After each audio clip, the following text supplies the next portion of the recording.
What is your relationship like with Cordelia now, all these years later? I just really feel like she is me and I am her. I feel the charisma pre-Cordelia was just new to this business and new to like this big world. You know, I didn't grow up in the industry. I wasn't like I was a dancer, I was a performer, I was an artist, but I wasn't like in Hollywood. I wasn't on a sound stage. I wasn't a part of a production. I'd never had that happen before. And it was all so wide-eyed and, you know, like, of course, and like people pleasing and like, oh, you know, and just really kind of shook up by it all in the sense of, you know, where you're supposed to stand so you don't piss off the focus puller and like, don't put your hair behind your ears, even though that's your personal tick. You know, you got to table that because it makes hair work harder. And, you know, don't fidget in your clothes because your zipper up or your zipper down is a continuity issue. And there was just all of these things that I had to consider that being on set, I had never thought of or knew about. So it was just overwhelming. And then throughout time, you know, also I just felt a little bit like personalities and the atmosphere, it was just hard. And so I felt a little bit like I was being eaten up and chewed up, you know, not just by personalities, but just like I remember having a terrible flu. Yeah. Like the flu so bad. And I was literally like throwing up in my trailer trash can, like couldn't throw up anymore, just dry heaving. Like I was wasted.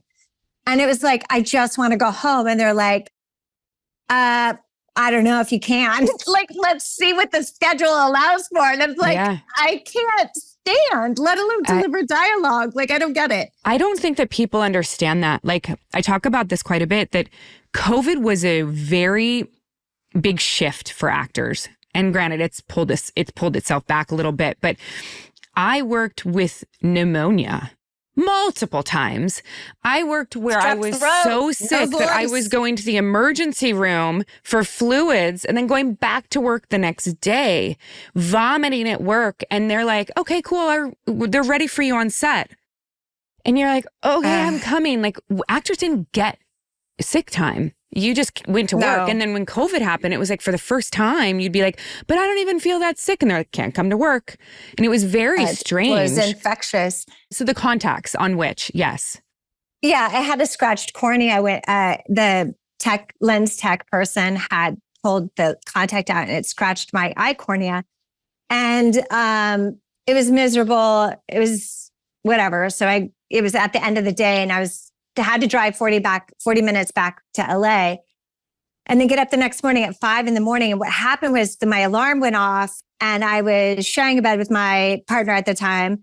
And they went to get up. I went to get up to get the alarm. And then I said, no, I got it. And they're like, okay. And they went to lay back down and actually elbowed me in the same eye.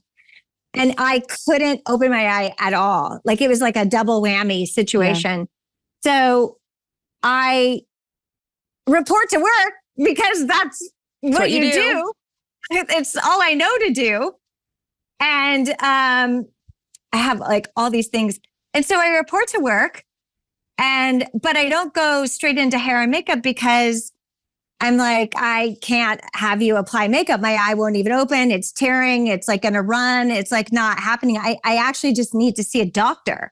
And we had a lens tech or a lens, like a ophthalmologist. Yeah. With the show.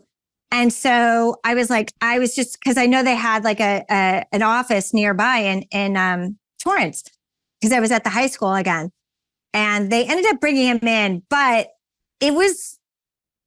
I literally had to fight to see a doctor. I'm like, I cannot see out of my eye. Yeah. And my producer came into my trailer and was furious. What do you mean you refuse? You're in every scene today. You will go to work. And I was like, it's my eye. Yeah. Yeah. There's two. Yeah. This episode is brought to you by EveryPlate. Okay, so you all know me. I don't exactly have hours to spend in the kitchen between kids, work, travel, and, trying to sleep every once in a while. Dinner can feel like this impossible daily puzzle. And that's why I like EveryPlate. The meals are shockingly good. Could be restaurant good, but way cheaper. We're talking about crispy buffalo ranch chicken or cheesy Mexican street corn hash showing up right at my door. And it's not complicated. The recipes are easy, quick, and they actually taste homemade. My husband and I both have our favorites, and our kids dig in as well. And that is a total win. I love it because it takes the stress out of what's for dinner. It's already figured out, and it doesn't break the bank. Honestly, I use it, and I think you should too. So what are you waiting for? Dig into flavor-packed meals your household will love. New customers can enjoy this special offer of only $1.99 a meal. Just go to everyplate.com/podcast and use code Katee199 to get started. Discount applies to your first box. Limited time only.